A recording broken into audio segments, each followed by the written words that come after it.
jika dianggap perlu silahkan menggunakan PDI sebagai instrumen yang juga bisa digunakan untuk memperkuat pemerintahan, tetapi tidak dalam posisi dalam koalisi.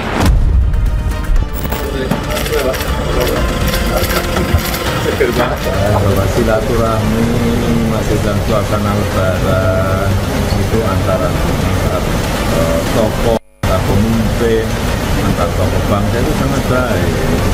Jadi pertemuan Pak Prabowo dengan Ibu Megawati sangat baik.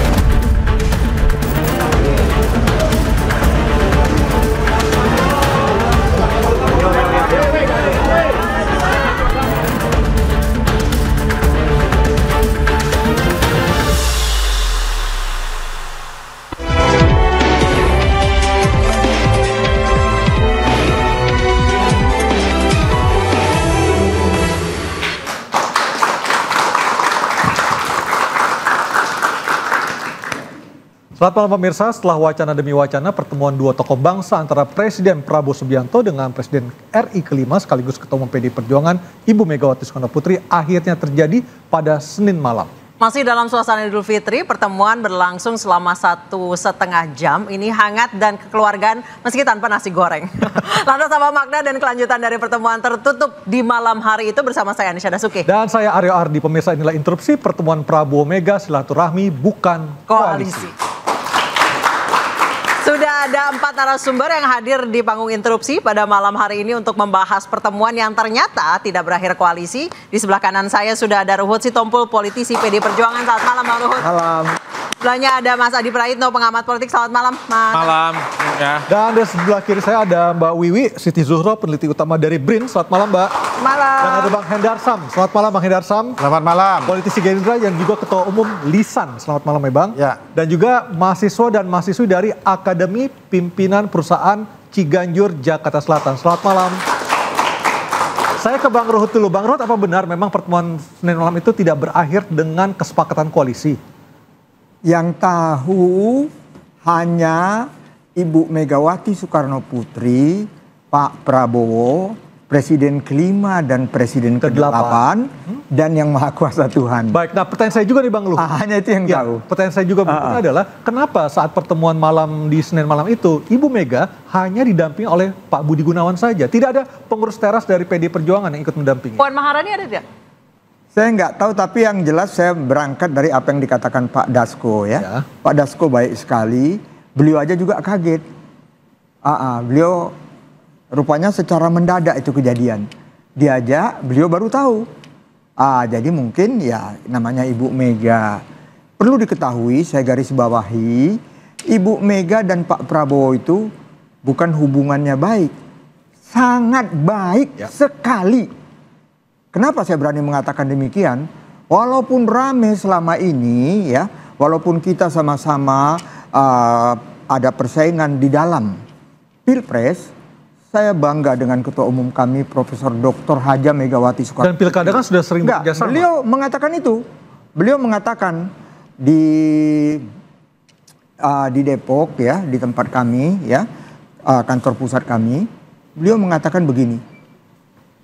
Mengenai Presiden Republik Indonesia yang ke-8, Bapak Jenderal TNI Purnawirawan Prabowo Subianto. Semua kader-kaderku ya dukung beliau. Itu selalu Ibu kumandangkan. Tapi nggak mau koalisi gimana tuh Bang? Jadi dukung begini. tapi nggak berarti apa? Mitra. Itu saya bilang, itu kan mengenai koalisi atau apa, saya nggak tahu pembicaraan. Mitra strategis. Tapi paling tidak kami kader-kader PDI Perjuangan itu, Ibu memang mengajarkan kita, ya walaupun kita di luar, kritisilah dengan solusi. Ya, jadi jangan asbun, jangan ondo, omong doang. Tapi selalu ada solusi. Bang Ruhut, berarti bisa dibilang ini adalah pertemuan terencana yang mendadak? Berapa kali sudah mau ada pertemuan kan? Kami punya yang kebetulan kami bangga dengan kader kami, dia Puan Maharani, Ketua DPR RI, beliau kan juga sudah berapa kali memberi tanda-tanda.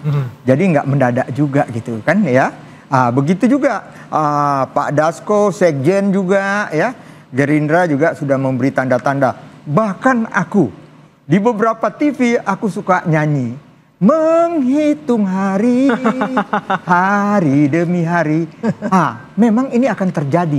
Tapi karena campur tangan Tuhan, kita berterima kasih. Kemarin ada pertemuan dua sahabat yang sangat baik. Terima kasih. Oke, ke Bang Hendarsam. Berarti sama Bang Ruhut. Sebenarnya ini adalah pertemuan yang direncanakan tapi terkesan mendadak. Dari kemarin tuh kayak ditunda-tunda. Siapa sih sebenarnya yang nggak mau? Yang maju mundur nggak mau ketemu sampai akhirnya terjadi pertemuan kemarin? Sebenarnya nggak ada yang nggak mau ya. Sebenarnya bahwa ini tinggal masa, itu kan tataran teknis saja sebenarnya. Jadi yang harus dilihat kalau kita melihat ke atas, kesatuan hati antara Pak Prabowo dengan Bu Mega itu kan memang sudah ada. Jadi ada beberapa elemen faktornya. Satu, kedekatan emosional, ya kan? Kedekatan sejarah bahwa beliau berdua ya sudah pernah berkompetisi bareng, ya kan?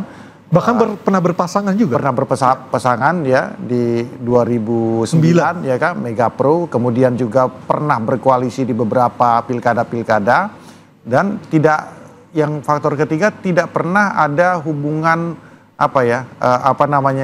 hubungan personal yang itu. Ini kan seperti adik dan kakak ya. Kemudian yang mempersatukan itu adalah ideologi sebenarnya.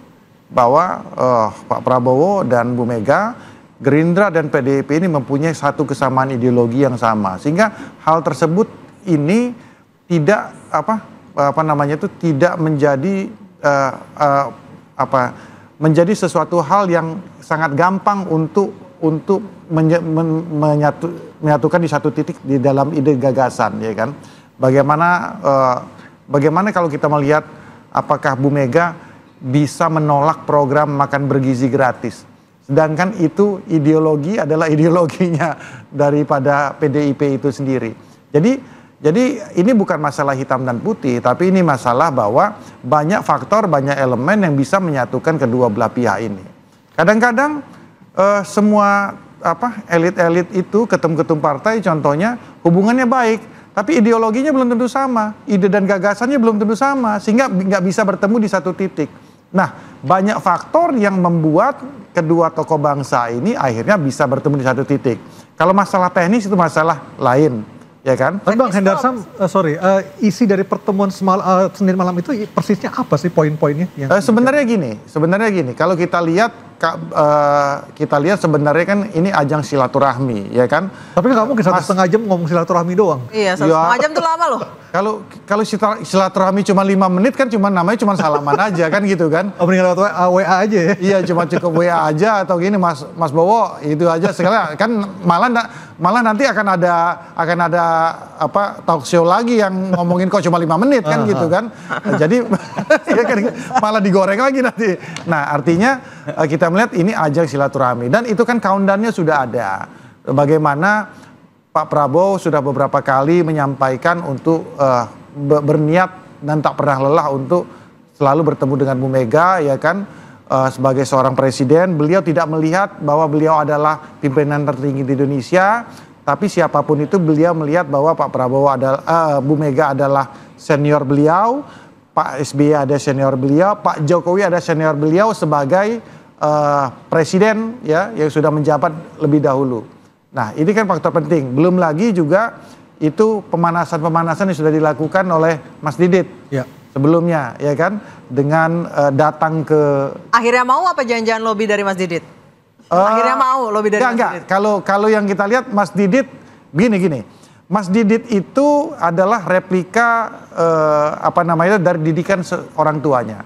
Bahwa beliau ini, Pak Prabowo sudah ngomong sendiri loh, Mas Didit tuh kemana-kemana ini nggak ngomong ke Pak Prabowo juga, inisiatif dia sendiri. Ya karena apa? Nilai-nilai yang ditanamkan oleh orang tuanya, oleh Pak Prabowo ke Mas Didit untuk selalu hormat kepada orang yang lebih tua, untuk selalu menjaga silaturahmi terlepas adanya perbedaan pandangan politik, dengan keluarganya Bu Mega, dengan keluarganya Pak SBY, bahkan dengan Pak Anies Baswedan, dia berhubungan baik. Sampai anaknya Pak Anies yang buatin bajunya Mas Didit loh, ya kan? Free of charge, gratis, ya kan? Jadi ini sebenarnya yang harus kita lihat, bahwa tidak semuanya itu ya kan terbungkus dalam harus kita persepsikan sifatnya politis, ya kan, bahwa memang sebagai seorang tokoh bangsa dan anak tokoh bangsa, hal-hal seperti inilah yang memang harus menjadi apa nama itu inspirasi kita bersama, bahwa memisahkan antara pilihan-pilihan politik, tidak harus dikaitkan dengan masalah politik, dengan hubungan interaksi sosial. Baik, Prof. Wiwi, sebenarnya kalau misalnya tidak ada koalisi kan, ternyata tidak ada koalisi dalam pertemuan itu, ngaruhnya apa? Dalam peta perpolitikan Indonesia. Iya, Bu Mega kan tidak kenal koalisi, tidak kenal oposisi. Kosakata itu tidak digunakan di PDI Perjuangan. Ya, oposisi nggak ada juga dalam tidak menggunakan istilah itu. Tapi pertemuan kemarin itu bisa kita maknai lebih agak private, ya, karena sangat tidak formal, atas nama kunjungan kepala negara, kepala pemerintahan, tidak. Jadi tidak ada wing nggak ada juga kan kemarin itu lewat gitu kan, dan tidak ada ya kesannya memang lebih private gitu. Tapi karena yang bertemu ini adalah ketua umum, sosok-sosok ketua umum PDI Perjuangan dan Gerindra, pasti ada singgungan politiknya, tidak mungkin tidak gitu ya. Apalagi mungkin ada beberapa hal yang perlu diklarifikasi atau dijelaskan oleh Pak Prabowo. Bu Mega mungkin bertanya, tapi yang proaktif memang Pak Prabowo dalam hal ini sangat proaktif. Tetapi ketika Bu Mega tidak didampingi oleh petinggi PDI Perjuangan, didampingi oleh Pak BG sendiri, kan juga ada makna tersirat sendiri juga, Mbak Wiwi. Iya, makanya lebih private tadi itu. Jadi ada keinginan mungkin lebih lega, lebih cair gitu ya, fluid. Kalau saya ngomong sama saya Mbak Anissa lah, nanti cowok lain lagi artinya ke Mbak Anissa. Saya kepingin ngomong ke Mbak Anissa berdua aja, woman to woman. Nah, itu ada privacy ya. Jadi tidak dipantengin oleh jurnalis, tidak sorot kamera dan sebagainya. Itu lebih apa adanya. Dan tentu Bu Mega itu selalu tadi itu kebangsaan, dimensi kebangsaan, dimensi Indonesia itu ke depan bagaimana, gitu kan. Baik, apakah pertemuan antara Bu Mega dan Pak Prabowo hari Senin malam lalu benar hanya karena kesamaan ideologi ataukah kesamaan kepentingan? Nanti Mas Adi Praitno akan mengelaborasinya. Interupsi segera kembali.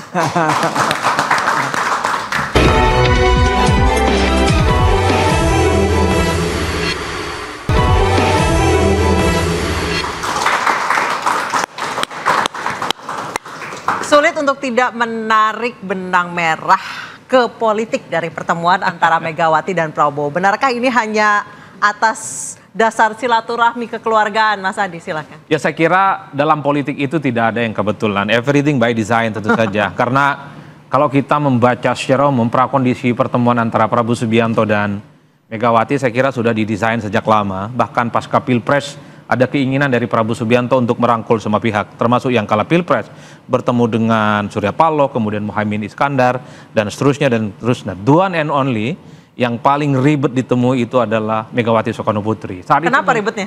Saat itu muncul satu teori yang kemudian ini seakan-akan perlu divalidasi. Sepanjang hubungan Prabowo Subianto dengan Pak Jokowi itu baik-baik saja, rasa-rasanya Pak Prabowo ke Teguh Umar itu agak repot. Tapi sebaliknya, on the other hand, benar Bang Ruhut. Harus dilanjutkan dulu, on the other hand. Nggak jawab loh. Harus dikatakan, kalau hubungan Pak Prabowo Subianto dengan Pak Jokowi tidak baik-baik saja, atau minimal sudah mulai tidak semesra dulu, sangat mungkin Pak Prabowo Subianto akan bertemu dengan Teguh Umar. Kan itu jalan ceritanya. Benar nggak Bang? Ya, apa yang dikatakan pengamat memang mantap. Tapi sekarang kan masih baik-baik saja, Mas Adi. Saya sebenarnya tidak ingin terpaku pada satu teori yang sebenarnya perlu diuji itu. Saya sepertinya ingin menjelaskan bahwa per hari ini Prabowo Subianto itu sangat kelihatan sekali untuk membangun keseimbangan politik. Antara ke Jokowi dengan ketiga mantan presiden di Republik Indonesia. Dulu harus kita akui, sorry to say, publik semua cukup yakin bahwa Pak Prabowo itu dekat dan hangatnya hanya dengan Pak Jokowi. Kemesraannya, persahabatannya hanya ditunjukkan hanya dengan Pak Jokowi. Ketika Mas Didit saat momentum Lebaran, misalnya dia berkunjung ke Solo, kemudian datang ke Bu Mega dan juga mengupload foto bersama dengan Pak SBY, itu secara perlahan sebenarnya bahwa hubungan Pak Prabowo itu secara proporsionalitas ingin dibagi ke mantan-mantan presiden yang lain. Bahwa baik dengan Pak Jokowi ya, tapi tidak menafikan hubungan baiknya dengan Pak SBY dan tidak juga menafikan dengan Bu Megawati Soekarno Putri. Kenapa? Menjadi penting menjaga keseimbangan. Karena bagi Pak Prabowo Subianto hari ini adalah Pak Prabowo itu adalah presiden, yang paling penting semua mantan presiden itu baik-baik saja. Apa implikasinya bagi stabilitas politik Indonesia? Sebenarnya kalau mau jujur Pak Prabowo tidak butuh stabilitas apapun. Tanpa PDIP bertemu dengan Pak Prabowo sekalipun saya kira stabilitas politiknya per hari ini cukup kondusif dan solid. Publik agak sedikit salah membaca soal bagaimana kerjasama politik antara PDIP, Megawati dengan Pak Prabowo Subianto. Iya, pernyataan Sekjen Gerindra, pernyataan Pak Sufmi Dasko bahwa PDIP bekerja sama tapi di luar kekuasaan. Karena selama ini yang disebut dengan koalisi itu ada kader PDIP ada di dalam, menjadi menteri di dalamnya. Saya selalu mengatakan PDIP sejak awal setelah Presiden Prabowo Subianto dilantik. Tapi ada Pak BG. Kenapa? Ada Pak BG. Pak BG kader PDIP apa bukan? Bukan katanya. Tapi kan diasosiasikan perwakilan dari PDIP. Betul, tapi terlepas dari itu banyak orang yang tidak mengkonfirmasi bahwa beliau itu bukan bagian dari misalnya dari PDIP.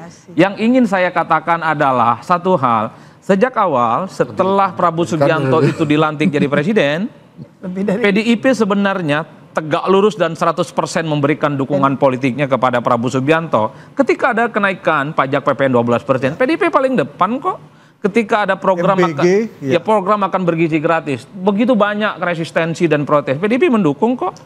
Yang terbaru revisi Undang-Undang TNI sampai disahkan menjadi undang-undang. Corongnya siapa? Dan ketua panjanya PDIP juga. Artinya apa? Saya ingin mengatakan bahwa sejak awal PDIP itu sebenarnya sudah mendukung Prabowo Subianto. Jadi tanpa pertemuan kemarin sekalipun, bagi saya yang melihat dari jauh hubungan PDIP, Gerindra, Prabowo Subianto dengan PDIP dengan Megawati sebenarnya sudah. Jadi hari ini negara ini tanpa koalisi. Nah, cuman tanpa oposisi. Problemnya Mbak Anissa di kita itu bahwa pertemuan formal secara simbolik itu penting. Jadi kalau cuman substansi dalamannya sudah ketemu, tapi tanpa ada artifisial di permukaan itu dianggap tidak kerjasama. Nah, kabar buruknya tentu adalah ini akan menjadi kabar buruk bagi oposisi kita di masa-masa yang akan datang. Membayangkan PDIP dan partai-partai yang lain kalah yang sudah bergabung dengan pemerintahan menjadi check and balance, dia akan menjadi partner yang kritis terhadap pemerintahan. Sepertinya gelap gulita di masa-masa yang akan datang. Kesimpulannya adalah dalam melihat kerjasama politik antara Prabowo Subianto dengan Megawati per hari ini, PDIP itu judulnya saja merah banteng, tapi dalamannya kepala Garuda yang menjadi lambang dari Gerindra. Itu jalan ceritanya. Benar gitu Bang Ruhut. Apa yang dikatakan pengamat ada benarnya, tapi juga walaupun Adi sahabat saya ada juga enggak benar. Yang benar yang mana Bang Luhut, yang salah yang mana? Ya, kalau kita banteng ketaton dong. Kita banteng ketaton. Tapi memang menyambut sahabat saya dari Gerindra, harus diingat loh, manakala menjadi presiden, dia menjabat ketua umum partai hanya dua, Megawati Soekarno Putri dan Prabowo. Yang lain belum. Saya dulu di Demokrat, Pak SBY waktu ketua umum sudah tidak presiden lagi. Jadi hanya beliau, itu salah satu tadi aku tambahkan Pak, kedekatannya. Sudah itu kedekatan lainnya, dua ini anak daripada satu proklamator, satu bengawan ekonomi. Ya, gimana kita tahu kebetulan guru besar saya Pak Profesor Sumitro, ekonomi pembangunan. Ya, beliau tuh tokoh sosialis, penuh dengan tadi betul kesederhanaan, kerakyatan.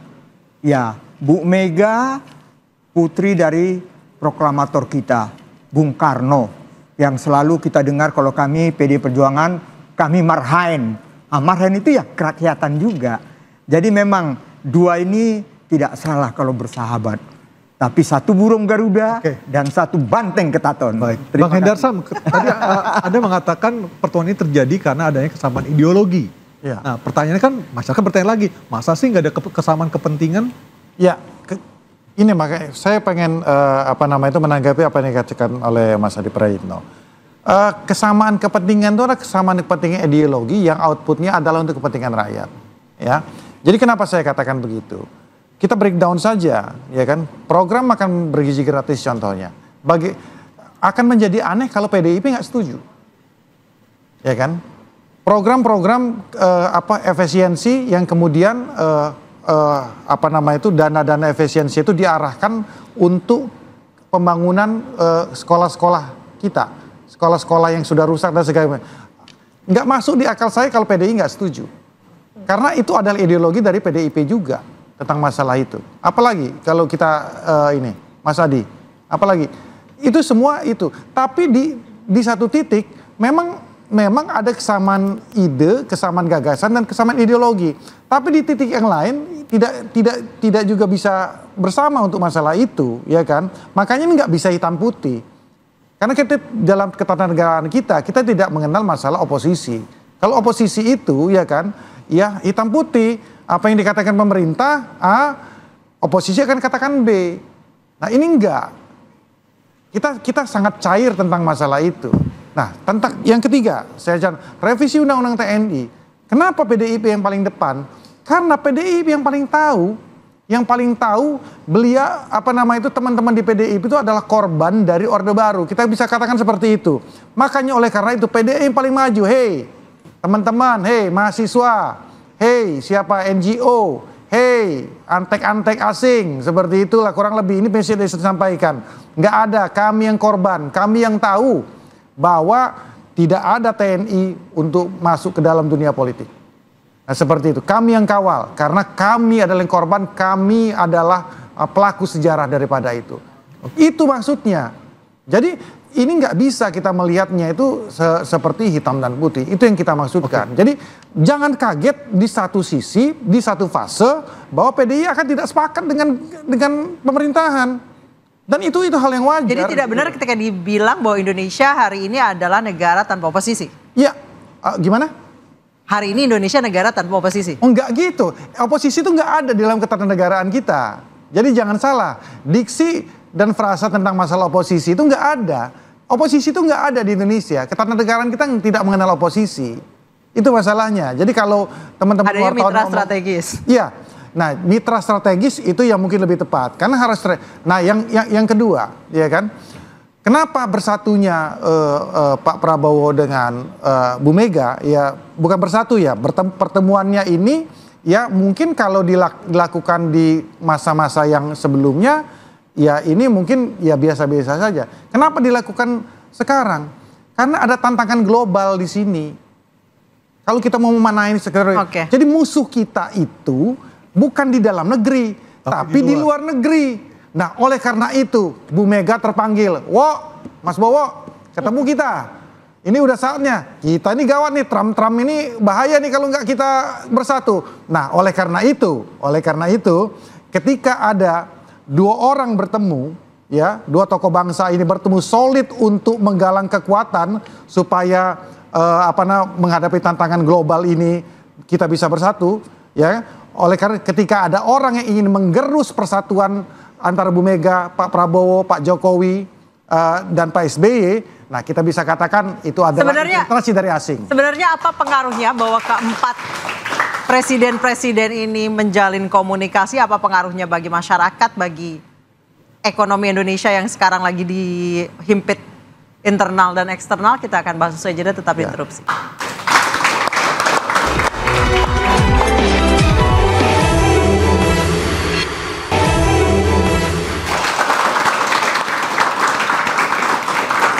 Mbak Wiwi, pertemuan antara Pak Prabowo dan Ibu Mega ini berlangsung jelang Kongres PD Perjuangan yang mungkin bulan ini atau bulan depan, di bulan Mei. Apakah mungkin Ibu Mega ingin meminta bantuan dari Pak Prabowo supaya Kongres tidak diacak-acak oleh pihak luar? Bukan diacak-acak, diawut-awut. Diawut-awut. Monggo, biasanya itu. Iya, tentu banyak hal yang seolah-olah by chance gitu ya, kebetulan, tapi tidak. Jadi tadi Adinda Prayitno mengatakan, Adi, ini bukan kebetulan, tapi by design.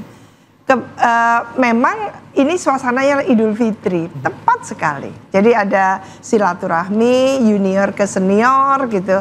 Tapi juga Bu Mega akan menggelar satu perhelatan besar, yaitu Kongres PDI Perjuangan yang tentu ini adalah suksesi internal di PDI Perjuangan. Nah ini tentunya juga biasanya gitu ya, butuh satu katakan komunikasi politik yang bagus sehingga Kongres itu bisa berhasil dengan bagus lah, dengan baik. Lah ini tentu juga disampaikan. Jadi kemarin itu mungkin pertemuan yang paling asik untuk Bu Mega dan Pak Prabowo. Karena betul-betul tidak ada yang mengitari di situ, tidak ada yang nonton gitu. Ya, tidak ada yang ngerekam gitu kan. Ya sudah miliknya Bu Mega sama Pak Prabowo. Jadi apapun yang disampaikan termasuk juga bagaimana suksesi. Pastilah beliau menyampaikan dan tentu yang lalu-lalu sempat dikatakan bahwa PDI Perjuangan ada yang mau ambil alih. Nah, itu kan. Lah ini dipastikan untuk tidak terjadi seperti itulah. Hal-hal yang menurut saya memang Bu Mega dengan santai ya. Kalau kita ngelihat fotonya, gesturnya. Kalau tidak ada emosi yang bagaimana kayak relief gitu ya. Ada relief gitu. Dan Pak Prabowo yang atensi. Jadi menurut saya bagus sekali pertemuan. Bang Ruhut, apakah di PDIP masih terjadi adanya ancaman dari luar jelang Kongres, gangguan-gangguan? Siapa yang mau ngambil alih kira-kira? Boleh sebut nama, Bang? Kalau itu tegas saya katakan tidak ada. Kenapa? Semua sampai ke akar rumput. Kalau lihat di medsos itu, apalagi di tempat kami, kami punya laman PDI Perjuangan, udah menyatakan mendukung Ibu Mega kembali. Semua. Dari Sabang sampai Papua. Nah ini ada juga wacana di masyarakat soal calon sekjen pengganti Pak Hasto. Mungkin nanti bisa dimunculkan bursa calon sekjen. Apakah ini juga akan atau turut dibicarakan ketika Bu Mega ketemu Pak Prabowo? Mungkin boleh di-spill dulu. Ada beberapa nama yang ini ada beberapa nama nih kita dapat dari perkembangan di lapangan. Ada Pak Ahmad Basarah, lalu ada juga ada dua nama lagi. Boleh kita buka rekan-rekan? Apakah itu juga turut dibicarakan Bang Ruhut soal suksesi sekjen pengganti Pak Hasto? Kalau mengenai sekjen, itu kembali saya katakan, usernya siapa? Ketua umum kami. Ketua umum kami Ibu Mega. Jadi kita tahu sekarang ada permasalahan hukum. Nah ini bursa sekjen PD Perjuangan ada Pramono Anung, Ahmad Basarah. Ada Pak Jarod Saiful Hidayat juga masuk dalam bursa sekjen PD Perjuangan. Nah, ada Andi Wijayanto, Mas Andi. Nah ini mungkin nama-nama ini juga yang akan dibicarakan atau sudah dibicarakan antara Bu Mega dengan Pak Prabowo juga, Bang Ruhut. Benar nggak nama-nama ini? Kalau saya rasa itu tidak dibicarakan. Tegas saya katakan antara Pak Prabowo dengan Ibu Mega. Karena siapapun yang menjadi sekjen itu gimana user. Siapa user? Ketua umum kami. Jadi hak prerogatif Bu Mega ya? Buktinya sekarang Pak Hasto lagi ada permasalahan hukum. Tetap beliau kok sekjen. Tegas kok Ibu Mega. Termasuk nanti melalui Kongres. Kita nggak usah khawatir. Tapi nama-nama ini ya bisa aja masuk nominasi, kita hormati. Tapi semua yang tahu hanya Ibu Mega dan yang Maha Kuasa Tuhan. Baik, saya ke Mas Adi. Mas Adi, kan tadi Mbak Wiwi berkali-kali bilang bahwa yang ingin ditampilkan ke publik bahwa mereka bertemu seperti adik kakak, tidak ada jajaran masing-masing. Itu sebenarnya makna tersiratnya apa ya yang ingin ditampilkan dari pertemuan intimate itu? Ya sebenarnya secara prinsip di kita itu memang ada kecenderungan politisasi secara simbolik itu menjadi penting. Walaupun nggak ada nasi goreng ya? Ya, kalau kita bicara tentang elit-elit kunci, kalau bertemu, berteman, bersahabat, seakan-akan semua persoalan itu selesai. Bagi saya tidak sederhana itu.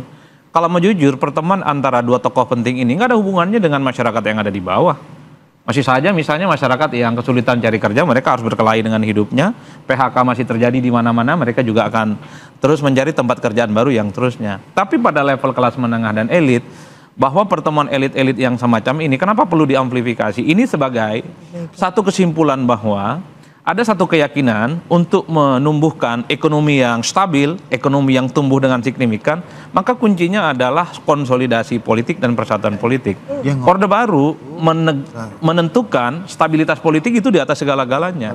Biasanya kalau sudah politik stabil, terkonsolidasi kekuatan-kekuatan politik, ada keyakinan ekonomi itu akan tumbuh. Ini kan tinggal diuji. Berarti ada benar kata Mas Hendrar Sambo, ini ada pengaruhnya untuk melawan tekanan dari... Betul, kan tekanannya itu muncul dari luar dan muncul dari dalam. Kan persoalan ekonomi kita itu adalah menjadi persoalan yang cukup serius pada hari ini.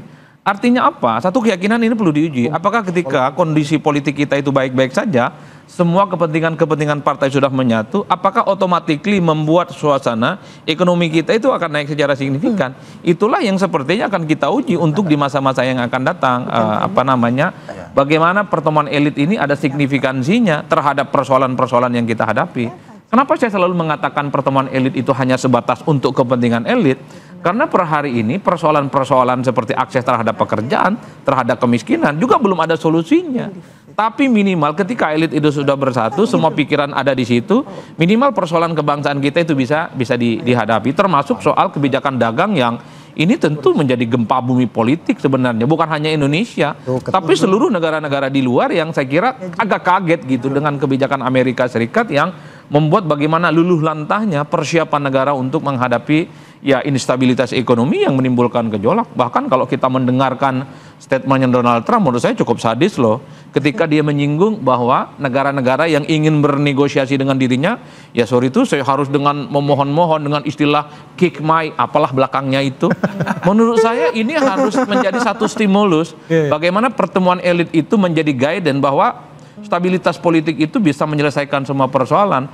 Saya kira apa yang dilakukan oleh negara kita itu sama kok dengan di negara-negara lain. Kuncinya satu. Kalau politik stabil, elit-elit kunci itu bersatu, mereka itu kemudian kompak, ekonomi itu diyakini akan otomatis tumbuh secara signifikan. Tinggal diuji nih beberapa bulan ke depan, tahun ke depan, apakah semua kekuatan politik yang sudah tegak lurus, sami'na wa ta'na itu kepada pemerintah, itu yang akan kemudian membuat iklim investasi dan ekonomi. Berarti tinggal nunggu Pak Jokowi ketemu sama Bu Megawati. Bang Hendarsan, silahkan dijawab soal tadi sami'na wa ta'na, apakah benar nanti implikasinya bisa dirasakan oleh masyarakat banyak, ataukah pertemuan kemarin itu hanya berimpact atau berpengaruh kepada elit politik saja, tidak kepada kami masyarakat? Jadi gini, saya kutip apa yang saya katakan tadi, bahwa sami'na wa ta'na itu bukan dalam sisi struktur positioning politik masing-masing, ya kan, bahwa founding father kita itu kan sudah memang memprediksi ya bahwa akan banyak tantangan kita ke depan, Bhinneka Tunggal Ika, ya kan, berbagai macam suku, bahasa dan lain sebagaimana banyaknya itu, dan oleh karena itu dipersatukan dalam Pancasila, di sila ketiga persatuan Indonesia. Dan oleh karena itu yang menjadi pegangan para pemimpin-pemimpin kita, ya kan. Nah ini yang perlu. Nah kapan kita ada satu fase di mana memang kita harus berbeda dan harus berkompetisi, ya kan. Contoh di pilpres, ya kan, di pilkada. Tapi ada di satu fase yang memang kita harus bersatu. Kenapa saya bagi dua? Kapan kita berkompetisi? Karena memang kita ingin tanda kutip ya, kita ingin memperebutkan kekuasaan untuk supaya mendeliver program-program dan apa yang ada di isi kepala masing-masing pemimpin itu, ya kan? Lawan-lawan kita adalah anak-anak bangsa itu sendiri dalam sisi itu. Tapi ketika ancaman dari luar, tantangan dari luar datang, sila ketiga harus berbunyi.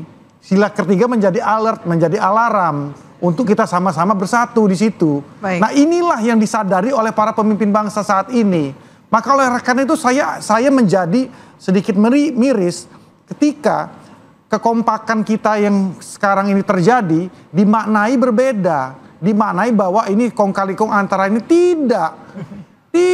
Ini bahwa kita menghadapi tantangan global, harus bersatu. Ketika ada yang resistensi terhadap persatuan daripada para pemimpin bangsa ini untuk menghadapi tantangan global, saya bisa dikatakan itu adalah proksi dari asing.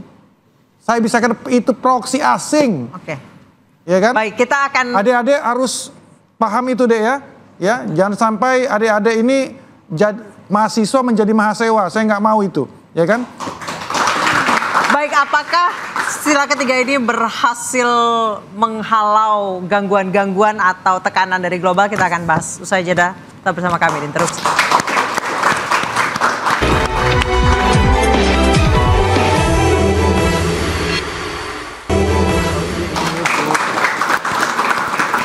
Mbak Wiwi, dari pertemuan Pak Prabowo dan Ibu Mega, apa yang kami rakyat, mahasiswa sebagai orang-orang yang kritis juga bisa menagih kepada pemerintahan maupun kepada elit-elit politik ini.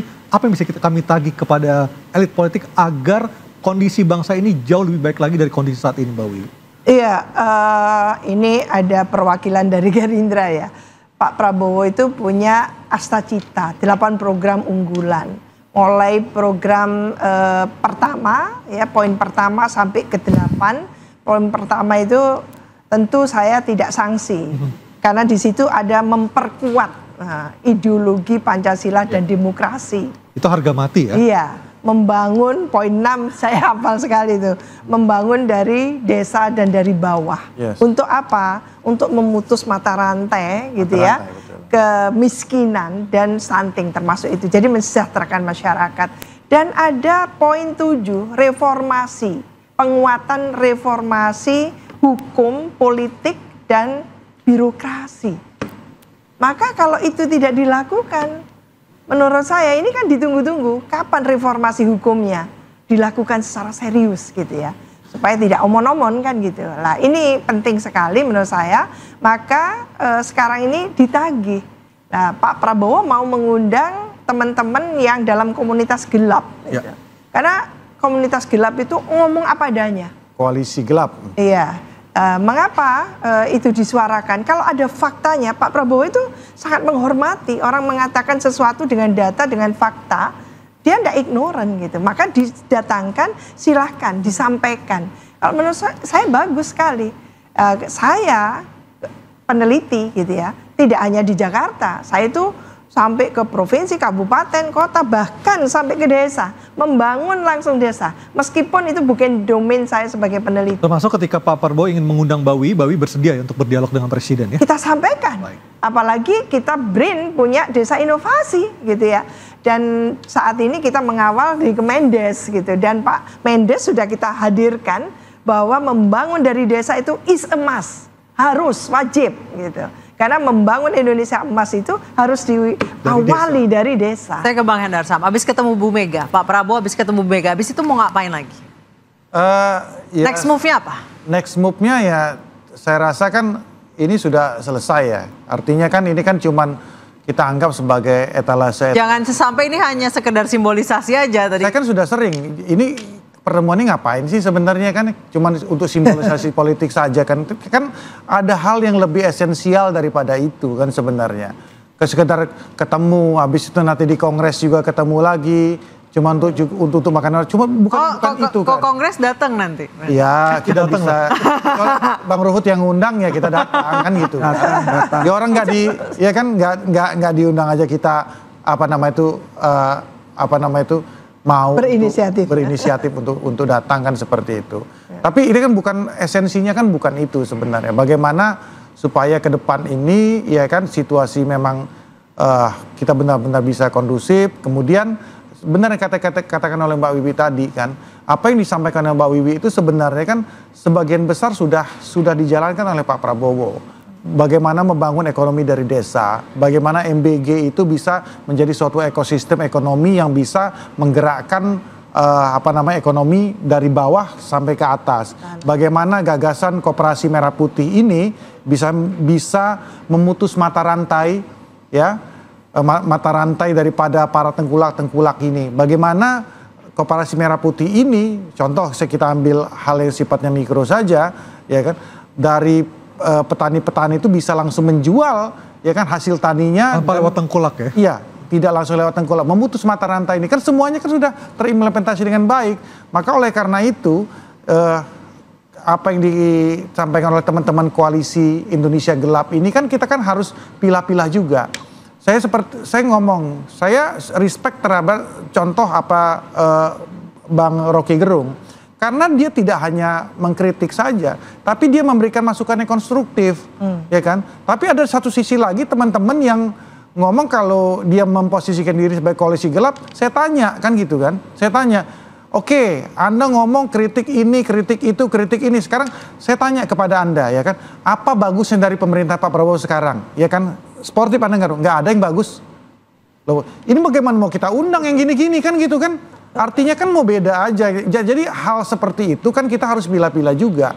bagaimana orang yang benar-benar bisa memberikan masukan yang konstruktif, tapi bagaimana orang yang memang cuman tanda kutip mau beda, mau cari panggung, atau bahkan malah menjadi proksi dari pihak-pihak tertentu, kan seperti itu. Baik. Iya. Bang Ruhut, jadi diundang nanti ke Kongres Pak Prabowo?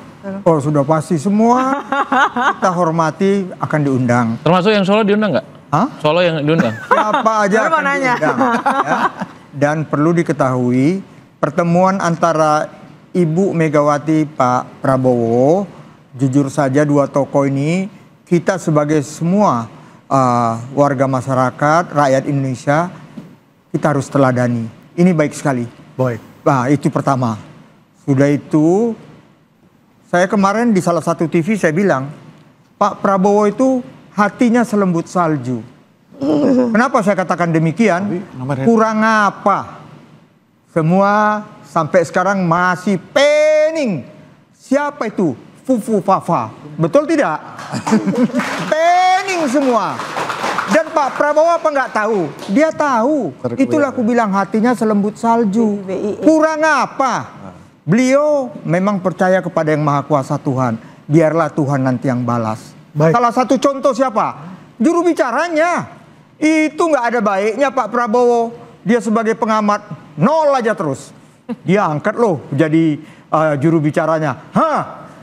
Kasus kepala babi. Tuhan yang menghukum. Baik, saya ke Mas Adi Praetno. Itu. Jadi kita teladanilah kedua tokoh ini. Terima kasih. Mas Adi, setelah pertemuan dengan Pak Prabowo, apakah Bu Mega masih harus bertemu juga dengan Pak Jokowi? Dari pandangan Anda? Ya saya kira apa urgensinya pertemuan antar mantan-mantan presiden ini? Tidak ada ini kan urgensi. persoalan pribadi dan bukan urusan negara. Dan buat masyarakat gak ada urgensinya ya? Betul, jadi jangan disimplifikasi. Tunggu. Untuk menghadapi ekonomi global ada urgensinya nggak? Nggak ada, jangan terlampau disimplifikasi bahwa pertemuan antar mantan presiden seakan-akan menyelesaikan semua persoalan. Tidak sesederhana itu. Yang ingin saya katakan adalah dua hal. Pertama, per hari ini bagi saya Prabowo Subianto itu sudah memiliki segala-galanya. Pertama, dukungan politik yang berlimpah di eksekutif dan di parlemen. Yang kedua katanya memiliki para pembantu-pembantu yang jempolan. Jadi saya kira tidak ada reasoning apapun ke depan yang tidak mampu mengakselerasi bagaimana keinginan Prabowo Subianto itu untuk tumbuh ekonomi kita menjadi signifikan 8% dan seterusnya. Itu yang pertama. Yang kedua, ini hampir 6 bulan loh Pak Prabowo itu jadi presiden. Tanggal 20 April saya menghitung satu persatu persis Prabowo Subianto jadi presiden 6 bulan. Saya melihat sampai hari ini Pak Prabowo Subianto ini terlampau banyak menggendong para menteri, wakil menteri dan para pembantunya. Politik akomodatif ya? Akibat mereka itu menurut saya underperform dan seterusnya dan seterusnya. Jadi saya memaknai ketika Pak Prabowo Subianto bertemu dengan 7 jurnalis itu sebagai bahasa di mana Prabowo Subianto itu melihat bagaimana para pembantunya itu underperform. Sehingga isu-isu strategis itu harus dijelaskan langsung oleh Pak Prabowo. Yang paling buruk kinerjanya siapa Mas? Ya saya tidak mau sebutkan satu persatu, nanti dikira saya memprovokasi. Tapi kan dari issue by issue itu sangat kelihatan sekali siapa yang sebenarnya ingin dimention terkait dengan kebijakan strategis. Bagus sebenarnya, tapi speak up publiknya nggak oke, sehingga menimbulkan resistensi perlawanan di mana-mana. Yang tentu yang paling mengemuka adalah yang soal jubir-jubir istana. Bagi saya jubir istana itu adalah mereka yang memang melekat dengan Pak Prabowo. Jadi Pak Prabowo itu nggak ngomong sekalipun sudah paham apa maksud yang disampaikan oleh Pak Prabowo. Nah Bang Hendar Sam ini kan juga paham betul bagi Pak Prabowo. Jadi Pak Prabowo batuk, Bang Hendar Sam udah tahu maknanya apa. Problemnya per hari ini yang jadi jubir itu adalah mantan-mantan hater. Agak repot, saya khawatir. Sekalipun memberikan dukungan ke Pak Prabowo, dukungannya palsu gitu loh. Namanya mantan hater. Orang-orang Jadi siapa yang paling tepat? Adalah orang yang terdalam dari Pak Prabowo Subianto. Jadi semua perilaku, statement dan gestur Pak Prabowo sekalipun tidak diungkapkan, orang itu paham apa yang diinginkan oleh Pak Prabowo. Yang kedua sebisa mungkin dia orang Gerindra. Karena yang speak up itu bukan hanya mewakili dia adalah sebagai jubir istana, tapi dia mewakili kepentingan partai. Sorry to say, di negara kita itu ada kecenderungan yang jadi presiden adalah orang partai. Jadi kalau sudah dua hal ini melekat sebagai jubir, sebagai orang dekat istana, saya kira resultante publiknya akan berbeda. Jadi itu di saya sih menurut saya. Baik, sudah kita dengar ya. Semua statement dari narasumber kita malam hari ini, dan juga kita akan menunggu seperti apa implikasi dari hasil pertemuan dan Prabowo dan Ibu Megawati. Dan apa pergerakan-pergerakan setelah pertemuan 1,5 jam tanpa nasi goreng di Senin malam yang terkesan tiba-tiba meskipun sudah by design. Tapi ini bagus nih. gangguan dari luar kan? Luar pasti menghubungi dengan Donald Trump. Tapi sayang ini nggak live ya. Nanti disensor. Kenapa? Bagaimana hubungan yang baik owner daripada iNews TV Haritanu dengan Donald Trump? Tapi Tolong dong. ini belum selesai. Kan biasanya ada simbol kebersamaan antara Pak Prabowo dengan Bu Megawati dengan nasi goreng. Kok tak ada nasi goreng? Jangan-jangan ada sesuatu yang tak ketemu ini abang. Mungkin ada es kopi susu gula aren. Tapi jangan. Donald Trump dengar kok Haritanu. Ardi dan Anissa Yasuki. Sampai jumpa, kita jumpa lagi minggu depan. Jadi